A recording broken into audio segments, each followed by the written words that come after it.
मित्रों, आपका स्वागत है व्रत कथा क्रिएशन में, जहां पाप हो नष्ट और पुण्य मिले जीवन। वार के अनुसार जो प्रदोष व्रत करते हैं उसी के अनुरूप उसका फल प्राप्त होता है।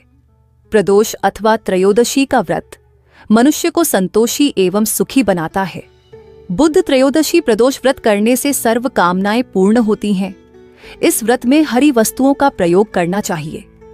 शंकर शिवजी की आराधना धूप, बेलपत्र आदि से करनी चाहिए।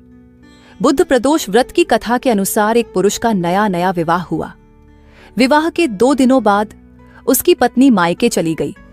कुछ दिनों के बाद वह पुरुष पत्नी को लेने उसके यहाँ गया। बुधवार को जब वह पत्नी के साथ लौटने लगा तो ससुराल पक्ष ने उसे रोकने का प्रयत्न किया कि विदाई के लिए बुधवार शुभ नहीं होता, लेकिन वह नहीं माना और पत्नी के साथ बैलगाड़ी में चल पड़ा। विवश होकर सास ससुर ने अपने जमाई और पुत्री को भारी मन से विदा किया। नगर के बाहर पहुंचने पर पत्नी को प्यास लगी। पुरुष लौटा लेकर पानी की तलाश में चल पड़ा। पत्नी एक पेड़ के नीचे बैठ गई। थोड़ी देर बाद पुरुष पानी लेकर वापस लौटा। तब उसने देखा कि उसकी पत्नी किसी के साथ हंस हंस कर बातें कर रही है और उसके लोटे से पानी पी रही है। उसको क्रोध आ गया। वह निकट पहुंचा तो उसके आश्चर्य का कोई ठिकाना न रहा, क्योंकि उस आदमी की सूरत उसी की भांति थी। पत्नी भी सोच में पड़ गई। दोनों पुरुष झगड़ने लगे।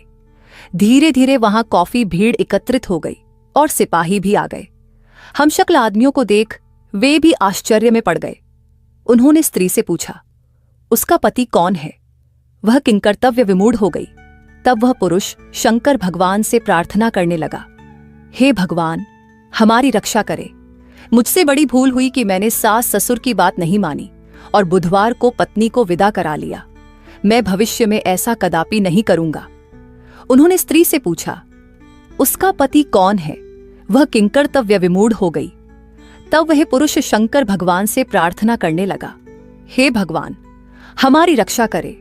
मुझसे बड़ी भूल हुई कि मैंने सास ससुर की बात नहीं मानी और बुधवार को पत्नी को विदा करा लिया। मैं भविष्य में ऐसा कदापि नहीं करूंगा। जैसे ही उसकी प्रार्थना पूरी हुई, दूसरा पुरुष अंतर ध्यान हो गया। पति पत्नी सकुशल अपने घर पहुंच गए। उस दिन के बाद से पति पत्नी नियम पूर्वक बुध त्रयोदशी प्रदोष का व्रत रखने लगे। अतः बुध त्रयोदशी व्रत हर मनुष्य को करना चाहिए। लाइक, शेयर करें और सब्सक्राइब करें व्रत कथा क्रिएशन चैनल। बेल आइकन दबाना न भूलें ताकि हर कथा पहुंचे आपके जीवन में। बोलिए ओम नमः शिवाय।